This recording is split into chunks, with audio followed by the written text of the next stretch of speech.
By the way, I forgot to mention, Erika, if you could do me a favor. Doug DeGroot, that board member that announced you as the CEO, he made it really biblical. Could you send him my regards? I know he was meeting with Mikey the other day.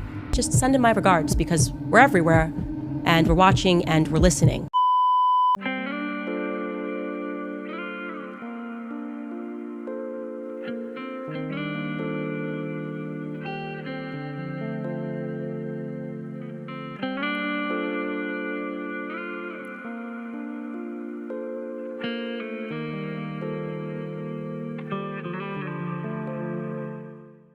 There Charlie was at the airport in Israel. You saw him.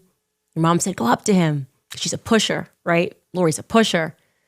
I always thought it was so strange how you never mentioned that I was at the airport with Charlie. Just thought that was so weird. You never said that. Yeah, I saw Charlie with Candace because we were actually together for that trip. So interesting. Anyways, it's a tangled web that we weave, Erika. Sadism. And the sadist takes positive delight in causing pain to others. And the lulz culture, L-U-L-Z, the lulz culture online is a culture of sadistic, Machiavellian, narcissistic psychopaths. It's clear that you're manifesting this underlying tetrad of personality traits. Like if you use the odd acronym and you're throwing out a joke at someone, this is a habitual pattern of doing nothing but provoking people online and using deception and lies to do it to attract attention to yourself. Well, I'm sure that you've met women in your life that acted towards you in a bullying and detestable manner. It's very difficult for women to cope with that because they don't have any real recourse. And female bullying can be unbelievably vicious. And usually that takes the shape of reputation destruction, innuendo, and gossip. It's well documented. I was a bad person. I don't know how to say it. I just was a really bad person, a person that I'm not proud of. And I didn't treat people well. I wasn't true to my word. And I was mean. And that meanness came from an anger, a deep-seated anger. The only thing wrong with that clip is the word was. That's it. That's all.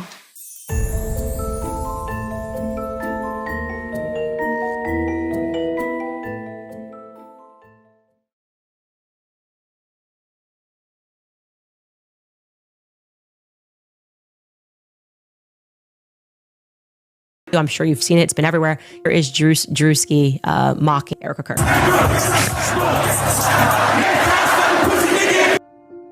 Being persecuted and lied about? Erika Kirk is malevolent. She is malevolent. You have to accept that. Count it all joy. Now, it is incredible, by the way. You're being slandered? You realize how many times Erika Kirk has lied. Count it all joy. I've heard Erika Kirk's got a dick. I've heard that one. You're being lied about? What do you think about Erika Kirk? She did it. But I go...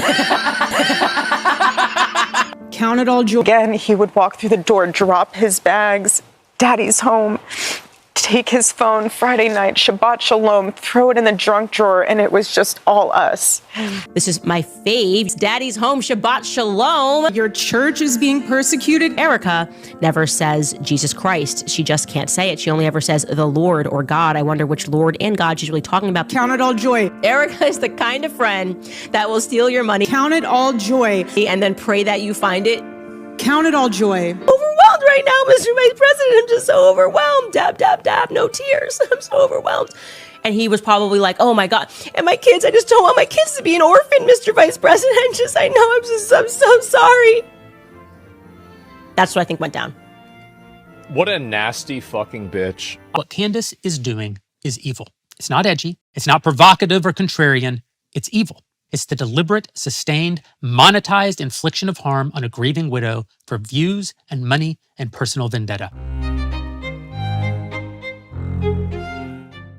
So I recently saw this tweet that said, quote, when you realize she's just a scorned stalker, upset he didn't have interest in her, all of this makes much more sense, and I couldn't agree more. Candace Owens is not a special case. She's just your typical self-loathing, jealous loser who was bullied in the past and grew up in a broken home. You know, I come from a very sort of broken, crazy family. My parents stopped paying for anything for me when I turned 14 years old. I was kicked out of my house house and I was living with a boyfriend for 6 months. And is now taking her past trauma out on the world, like most pathological degenerates. That's all. This is the face of a deeply unhinged and hate-filled individual who happened to build a large platform on the back of the conservative movement after the leftist movement categorically rejected her because of social autopsy. Hey guys, it is Candace Owens, the founder of socialautopsy.com. Our database is continually grown by anonymous submissions from individuals like you. Because why engage in an online back-forth argument with friends over insulting statuses and comments when you can instead screenshot their harsh words and privately submit them to our database? Not only does Candace Owens believe in doxing adults who participate in wrongthink, she also believes that your children should be doxed too. She jumped to conservatives and built a massive platform off of the conservative movement, masquerading the true depths of her depravity. However, these days, it's on full display for all to see, and she did this the way a psychopath or narcissist typically does, by adopting appropriate social behaviors, mimicking certain emotions that they know are normal, and basically being a chameleon to fit in with society. And then when they get what they want, they turn on you in the most vicious and relentless way you can possibly imagine, which is what we're seeing now. And she now feels sort of validated in the darkness that she's always been harboring because she has this audience, when in fact the audience was accumulated while she was building trust with good faith people, and then she turned on them. And now that she has the platform, she's being pushed by other dark entities across the world who want to see her succeed because of what she's participating in tearing down in the conservative movement and in America. And she now feels the audience is too large for anyone to truly stop her, and that's where she is wrong. That hubris will be her downfall. After Charlie's murder, we saw a different side of Candace emerge, an undeniable stalker who is essentially now jumping for joy because she got to see the man she was obsessed with killed, and got to see his marriage to her secret op come to a bloody end, something many stalkers desire, and they end up effectuating that end for themselves, usually through killing. But in this case, Candace didn't have to lift a finger to do any of the dirty work herself, because Charlie was a polarizing figure who had countless lunatics gunning for him. She just happened to be one of many who was rooting on his downfall. She is now exploiting that downfall because it played right into her hands. Even so, because Candace is a hateful and unhinged and unintelligent narcissist, she can't bring herself to leave well enough alone. She's overplayed her hand here. We all see what she's doing now. For Candace, what was unforeseen in the aftermath of Charlie's death was Erika Kirk ascending to CEO, a role that many speculate Candace was expecting to be handed to her after Charlie's death, despite her obvious lack of qualifications or a demonstrated ability to run a reputable coalition-building enterprise endeavoring for the common good and not relentless self-interest. Erika Kirk is also now immortalized as the love of Charlie's life, something else unforeseen for Candace, because there is no longer a chance of Charlie and Erika getting divorced, which I believe Candace was secretly hoping for, now that we see her true feelings towards Erika Kirk and this marriage. Out of respect for their marriage, I won't get into too much detail about the time before he met her. It's not offensive to the marriage. It's like, obviously people like try to date before, and he was trying to date this girl that he was totally obsessed with. He was just obsessed with her. Like, reading back on those messages of this girl who then became one of my best friends and was in my wedding because of how much I felt like I was chasing her, you know, because I liked her a lot, that the girl he was chasing, and he was heartbroken about it. Then Tyler Boyer sets up this, like, I have this person for you to meet. And he comes and he's like, oh, well, she's a bit older. And initially he was like, I'm just going to use her to try to like get so-and-so jealous or whatever, because this was like the first date or whatever.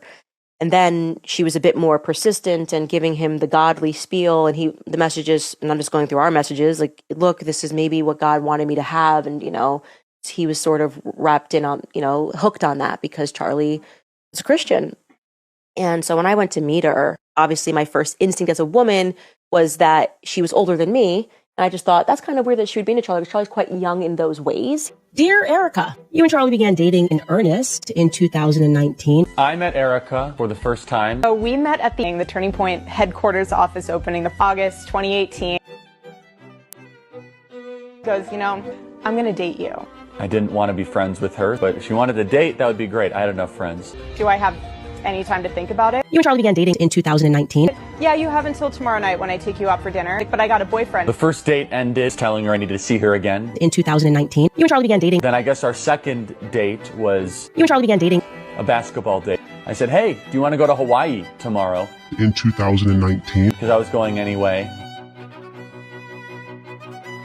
And in retrospect, it was accompanied by a season of a lot of change. For one, I was getting married. Candace Owens met her husband, George Farmer, in December 2018 at a Turning Point USA event in London. They met on December 11th, 2018 and got engaged about 2 weeks later. I don't lie. I feel, and I could be wrong, that there was a knock 'em dead argument that happened. That's what makes logical sense to me. About what I don't know, that's what makes sense. Because they have not been honest in their portrayal about what the relationship was. And I will leave it at that. This like idea of this amazing godly relationship that is not accurate. And Candace can't tolerate the fact that Erika will forever be Charlie's bride and will forever be his widow and the love of his life, any more than she can tolerate the fact that Charlie rejected her in the past. So now she's doing all in her power to cast baseless aspersions against Erika Kirk, disparage Charlie's legacy in TPUSA, and even disparage his marriage by denying the authenticity of the love that the Kirks shared. She is an insane person with a platform. Framing her vicious and relentless behavior as an investigation is just a not so clever vehicle for her to obsess over the victims of her stalking every single day in every single video for months and months on end. And strangely, her so-called fans, who are more or less just a source of income and narcissistic supply for Candace, and who are themselves battling similar subclinical mental ailments and social isolation and self-hatred, which have left them salivating after this moronic hate porn that she produces, they never bat an eye at how suspicious Candace's obsession is, because she is framing it as an investigation, and also because a lot of them can sympathize with her behavior because they exhibit the same behavior in their own personal lives. They are these obsessive, weird people that hate on others, that like to tear people down for sport just in their own private circles. So Candace is doing this big fake investigation as a pretense so she can continue stalking Erika and Charlie in public. Meanwhile, during the course of this investigation, she's purposefully ignoring or is highly skeptical of all official evidence that makes this an open and shut case. Because if she accepts the evidence that Tyler Robinson did this and confessed to it, and that all the forensic evidence points to him, she will no longer have an excuse to obsess over Erika Kirk, Charlie Kirk, and TPUSA every day, when the entire basis of her content at this point and her entire means of generating income is just a continual smear campaign against these people and this organization. She has nothing else. She has nothing new or edifying or impactful to say. Like Christopher Rufo said, she doesn't advance any serious politics. She does not and never has contribute anything positive, helpful, or worthwhile to the world. Her reporting is garbage. Her journalism is garbage. All she offers is obsession, hate, lies, and destruction, precisely like the Satan of the Bible, who she so often accuses other people of worshiping while literally operating out of his playbook day by day. They're still running this game of trying to get the press to go after me, to go after my family. So when I say it has been a nonstop onslaught against my life, this is what I mean. And I do think it's time for us to share the documents so people can actually read the documents of what my family has lived through, because I feel like I should be doing a series like Surviving the Daily Wire. People don't understand what it's been like, and we have never played dirty back with them. We have never. Everything they ever put together was a conspiracy theory in their own head.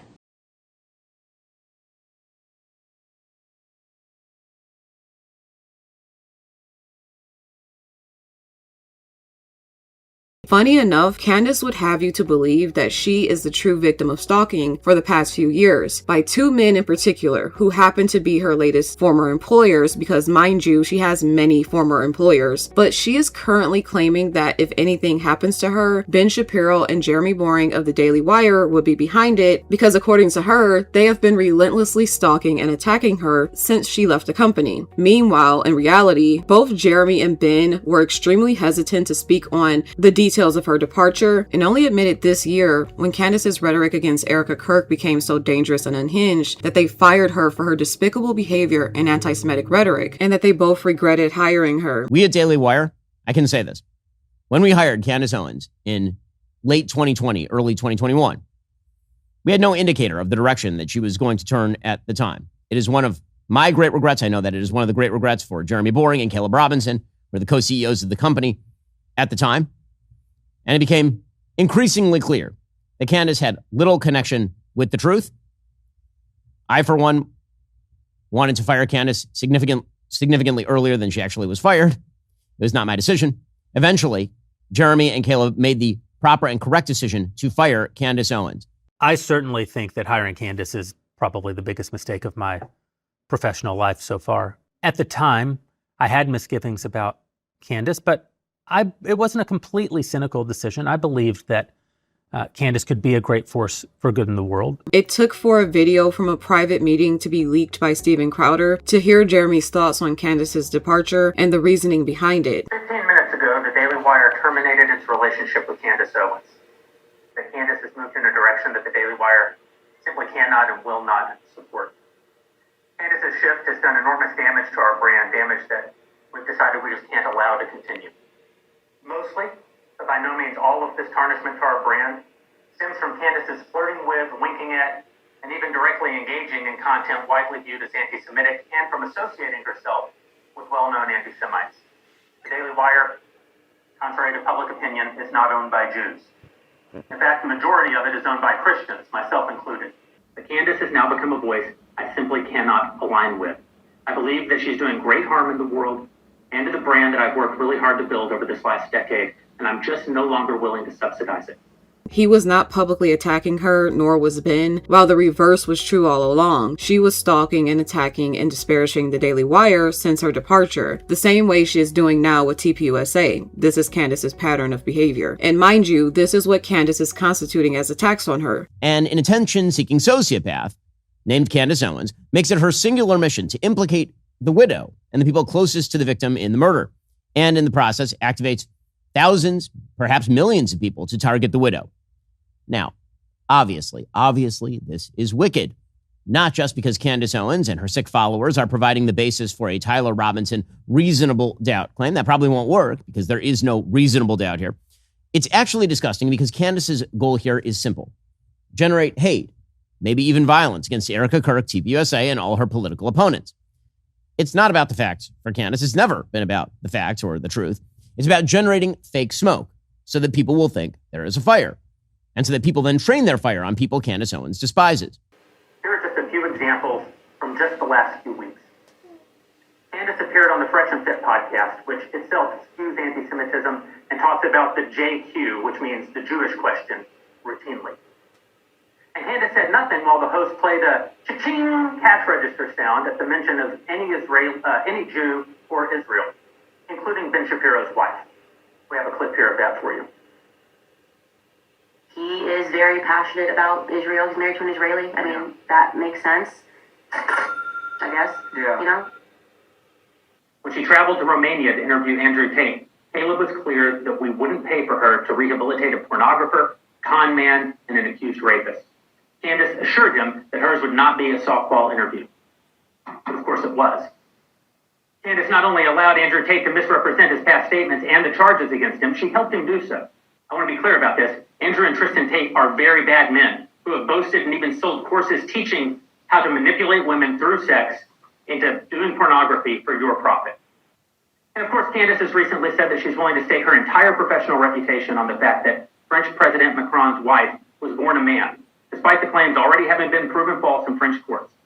The lady has 3 children. It's probably worth remembering here that Fuentes, when he isn't praising our Lord, has called for a holy war against Jews and said that, quote, we will make them die in the holy war. They have no future in America. They will go down with their satanic master. Christ is king. Yeah, Christ is king. But the term Christ is king is not a gang affiliation. Christ isn't glorified by your using him as a weapon to cudgel your enemies.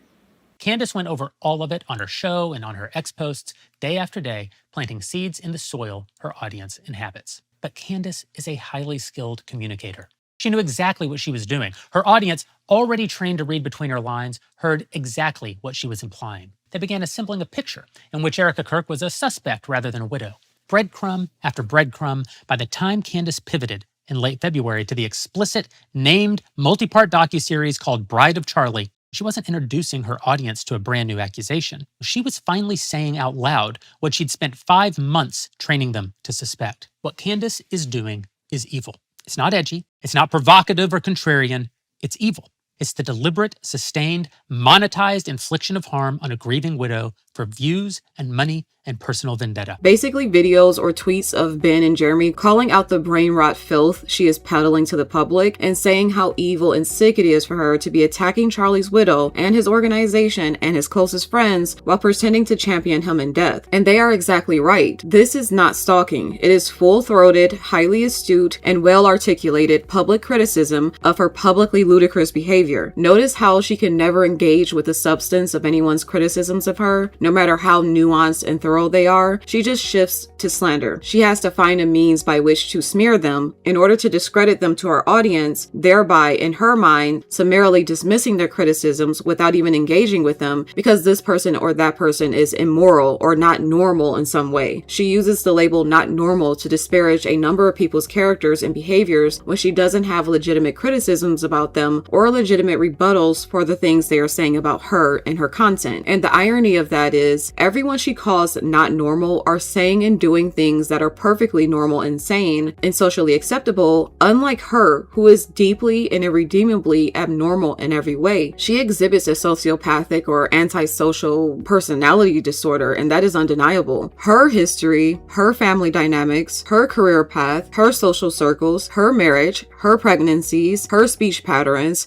Who all made these grandiose promises. I am saying this in its true denotative meaning, and a CEO and a chairman has to compartmentalize. If you can't compartmentalize, a kerfluffle happened. Her reporting style, her obsessive videos, and her relentless smearing of anyone who dares to criticize her in the least is what is truly, deeply, and irredeemably abnormal. Now, if Jeremy and Ben were leaking private videos of Candace and telling their followers to give them details about Candace's whereabouts on any given day, and leaking her parents' marriage certificate and details from her time in grade school, and having her followers get details from retail receipts where Candace had purchased clothing on particular days, and had people heckling her during speeches that she was giving in random cities at random times, and if they were making deranged statements like, "Send your people my regards because we're watching and we're listening." By the way, I forgot to mention, Erika, if you could do me a favor. Doug DeGroot, that board member that announced you as the CEO, he made it really biblical. Could you send him my regards? I know he was meeting with Mikey the other day. Just send him my regards because we're everywhere. And we're watching and we're listening. And making nods to people who live in buildings that Candace lived in or worked in, then sure, you could reasonably say Ben and Jeremy were absolutely stalking Candace and meant her harm. Except they've done nothing of the sort. Yet every horrid thing I just referenced there are things that Candace has indeed done and is still doing in her psychotic stalking of Erika Kirk. Hell, even Ben and Jeremy refused to comment on her allegedly gay husband's DUI while he was involved in a hit and run and carrying a loaded firearm until the news was broken by another journalist who has her foot on Candace's throat right now, and it has effectively rattled Candace because Candace tries so hard to hide everything about her personal life, and Laura Loomer brought out one of the most damning things. Ben and Jeremy only confirmed the details that they knew all along back from 2023 after it became public knowledge in 2026 and not a moment before. In recent weeks, public records and documents have surfaced alleging that Candace's husband, George Farmer, was arrested in Nashville in August 2023 for DUI and leaving the scene of an accident. When Candace insists that this has nothing to do with her husband, that it's some completely different George Farmer in Nashville, Tennessee, well, that denial strikes me as pretty audacious. I was first made aware of the arrest and charges, leaving the scene of an accident after wrecking his truck at 3 times the legal limit while carrying a loaded firearm, shortly after it happened, back when Candace still worked for me at the Daily Wire. People who had access to the court documents approached me with them quite early, before the situation was resolved. By the time Candace started to engage in more and more evil behavior, the arrest was pretty well known in conservative circles. I was personally approached more than once by people asking me if I would speak out about the charges. In every instance, I refused. Not because I thought Candace's conduct was defensible, far from it, but because I believed then, and still believe, that family should generally be off limits. But of course, Candace doesn't believe family is off limits, just ask Charlie Kirk's widow. And so people now have decided to play by Candace's rules. What follows in the next few clips is what a whole host of people have said about Candace Owens over the years. I've seen her say things without any evidence of her feeling a burden to back it up with a fact. Nobody on the board of directors like Candace Owens. She was forced out of Turning Point USA because she is a cunt. She is a disgusting fucking human being. She has no personality whatsoever. She is a nasty character. And I have nothing but disregard for her because everybody who gave her something, she took it away. She stepped on our backs to gain fame. She is a lying, phony bitch. How did we as conservatives let some crazy SJW infiltrate our side of the political spectrum? When I first saw Candace Owens, aka Red Pill Black, it was something about her that seemed fake to me. Every time I watched her videos, it was as if I was watching a con artist. Erika Kirk is evil and was in on it, or Candace Owens is an evil cunt. So, when Candace Owens says, I don't know, but I know, that is retarded. And we are all more retarded for having heard it. And she does not live the way other people live. And she claims she liked Charlie, she loved Charlie, and she is burning everything down that he built because she is evil. She is evil. There are not tons of people in the conservative movement who speak of Ben and Jeremy with such disdain. They are often spoke of at best with indifference or with the utmost respect, apart from those other imbeciles who are peddling the same lies and hate as Candace Owens. And by the way, they've taken the time to call those people out right alongside Candace Owens. So it's not just Candace they've been criticizing. Plus, she's a public figure and makes public commentary, so that public commentary is fair game. I've never seen them commenting on her private life like she does so often with Erika. It's important to keep in mind that research has found higher levels of dark triad personality traits, meaning narcissism, Machiavellianism, and psychopathy, are statistically associated with lack of empathy, vindictiveness, coercive control, persistent harassment, retaliatory behavior following perceived rejection or humiliation, and in some cases, stalking and aggression. And she has reportedly been arrested in the past for harassment when she was in high school. I think that sheds light on a great deal of the behavior exhibited by Candace Owens, particularly with regard to her stalking and harassment of Erika Kirk and her sinister past project, Social Autopsy. They all have this dark stalkery aspect undergirding it. She often justifies this stalking and harassment under the guise of like journalism or doing something for the greater good, when it's really just her nature. And it would also explain why she tends to defend and champion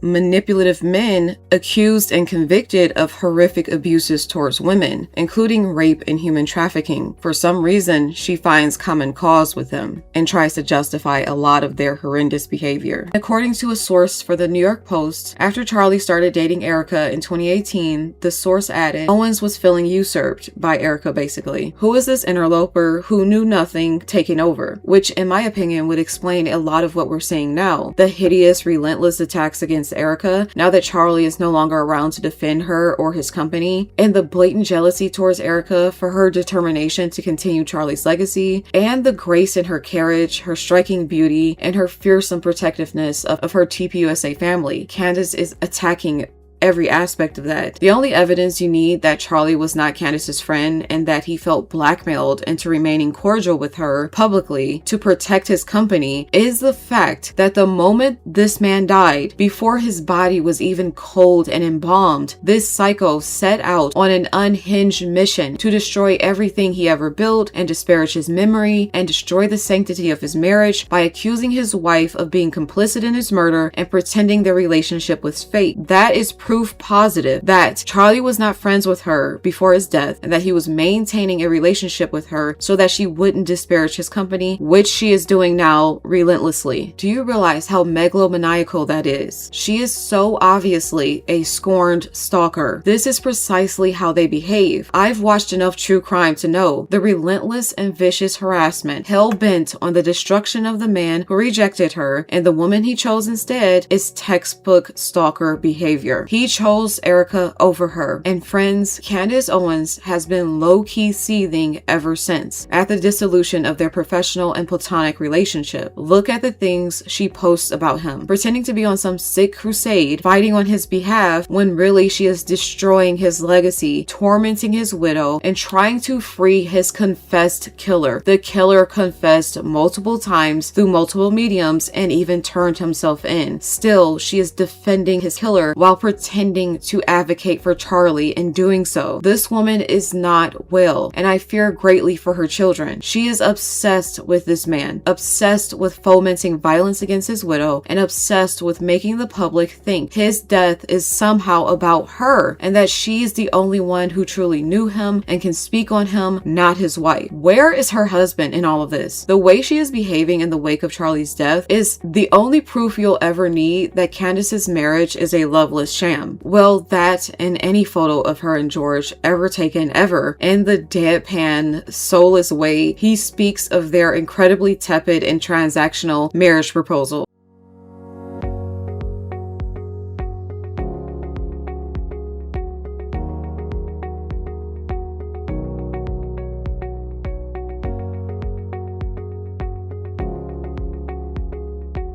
What do you think about Erika Kirk? Would I get sued?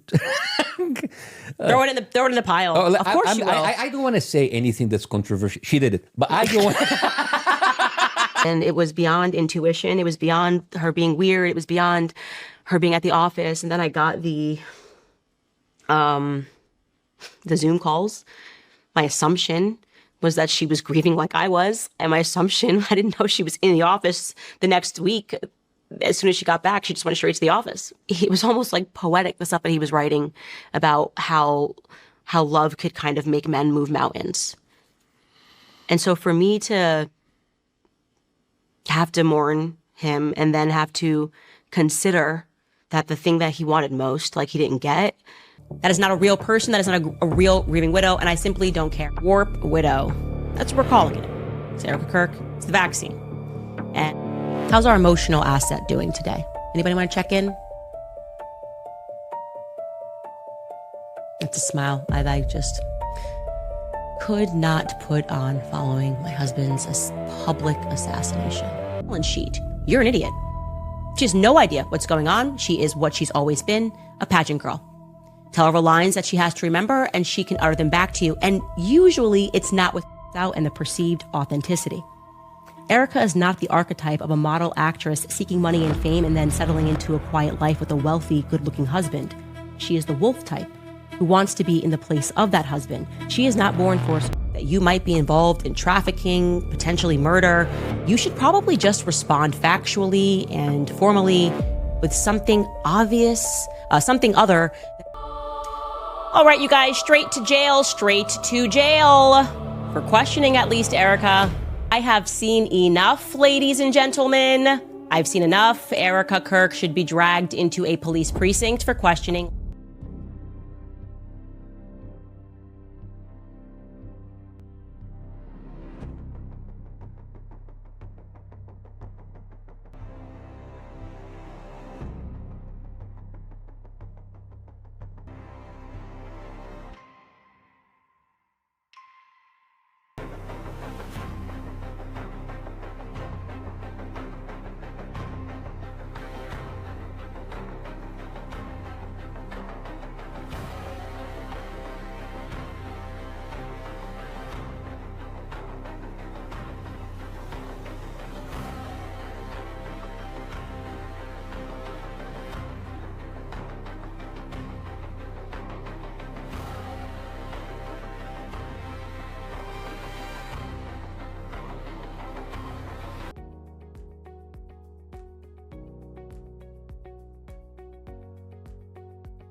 Candace is a psychotic, scorned stalker. Since we are being open, I also want you to know that it struck me as odd when you said in that interview with Jesse Waters that you wanted Charlie to have a good night's sleep. He was so excited. So you sent him to sleep in his daughter's room.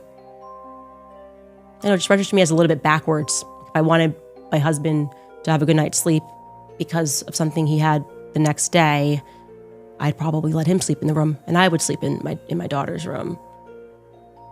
I flagged that. I also thought what was interesting is that you said the next morning when he snuck in, he grabbed his wedding band. Again, minor detail, but I asked myself, why was his wedding band off? He just got lucky around pilgrimage, I guess, and there Charlie was at the airport in Israel. You saw him. Your mom said, go up to him.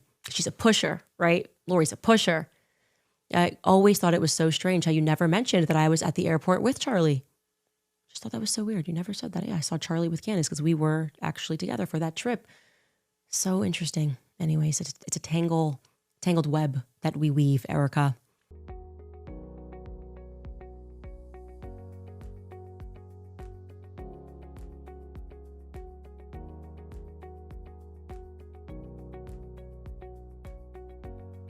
Watch any true crime episode about a homicidal stalker and their patterns of behavior, and she fits the criminal profile to a T, in my opinion, with her obsessive, inane coverage, picking apart the lives of the Kirks in over 100 episodes on her deranged show. If Candace wasn't famous, I could totally see this behavior culminating in a savage act of physical violence. I just want to shake her. Like, I just want to just stop. It's like she's malfunctioning or something. And you know how, like, when something's malfunctioning, you have this arbitrary idea that if you shake it, it will get better somehow. You're like, oh, this isn't working. That's how I feel. I feel like Erika isn't working. Do you know what I mean? She's not working.